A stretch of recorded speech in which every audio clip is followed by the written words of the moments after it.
This is our research proposal for research design and analysis final project. Our goal is to see if stress can be managed using nature and natural experiences. So in our introduction, we found that college is a stressful time for many students. Often students have not been away from home this long, so this is their first time experiencing that, and also other factors could just result in students being stressed out, like workload, being far from home, and this can impact the mental health and well-being of the students, so which can eventually impact the students' or university's retention rate. We want to see if we can decrease the stress levels in students through different forms of stress management, and also just determine which means of stress management is most effective. So our literature review has many ways of determining which modes of stress management are the most useful in terms of online intervention programs. We also use a lot of literature that determined what exactly the causes of stress were, how students cope with stress, and we found a perceived stress scale that can be used in the study to determine how students perceive their stress. Another group of studies was just used to determine which forms of stress management are the most useful. A lot of occupational stress management in the workplace, as well as stress management for schizophrenic patients, all were analyzed.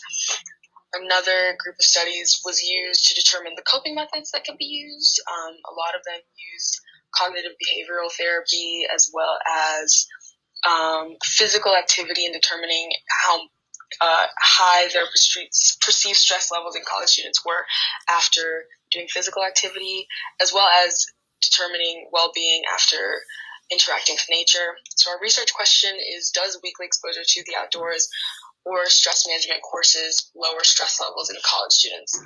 Our hypothesis is that if students are exposed to nature for once a week or a month, their stress levels will decrease more than if they were to participate in a stress management course. Our independent variable is exposure to nature or the stress management course, and our dependent variable is stress levels. The design used is a pre-test, post-test design with two groups. One group will be taken to the nature walk or the hike, and the other group will go to a stress management course for 4 consecutive weekends. Both groups will take the stress scale at the beginning of the 4 weeks and at the end, and see if their perceived stress levels have decreased over time.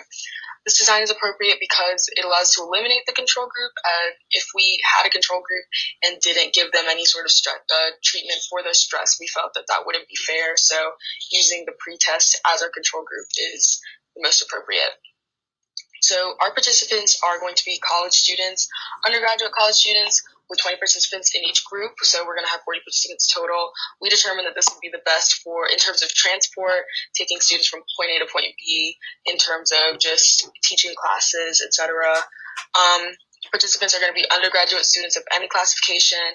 We hope to actually use stratified random sample and matching by holding variables constant. So the goal is to have, if there's 20% of students in the College of Arts and Sciences, we want to have 20% of students in each group be in the College of Arts and Sciences, so that is reflected in our overall change in stress. So we're going to be using the perceived stress scale, which has 10 items, and it's a Likert style scale. Those will be used at the beginning and the end, and then we're also just going to have a feedback form so that students can just give us their feedback regarding what they just went through during their experience. So the procedure has been kind of explained. We're going to divide students into 2 groups. They're going to get the perceived stress scale as a pretest. Every Saturday for 4 weeks, they're either going to be taken to the nature hike or taken to the 4-week stress management course. At the end, they're going to be given a free response, and then at the end of the 4 weeks, they're going to be given another perceived stress scale, and the answers are going to be recorded and compared. So for the data analysis, we'll sum up each of the responses to the PSS and then average them for pre-test and post-test and compare them. And then the study will be mixed methods and utilize a concurrent nested approach that prioritizes the quantitative data over the qualitative data. We do plan to view the free response forms that were mentioned, I think, in the measures, and just code them and determine what exactly the difference between them is. And these are our references. Thank you.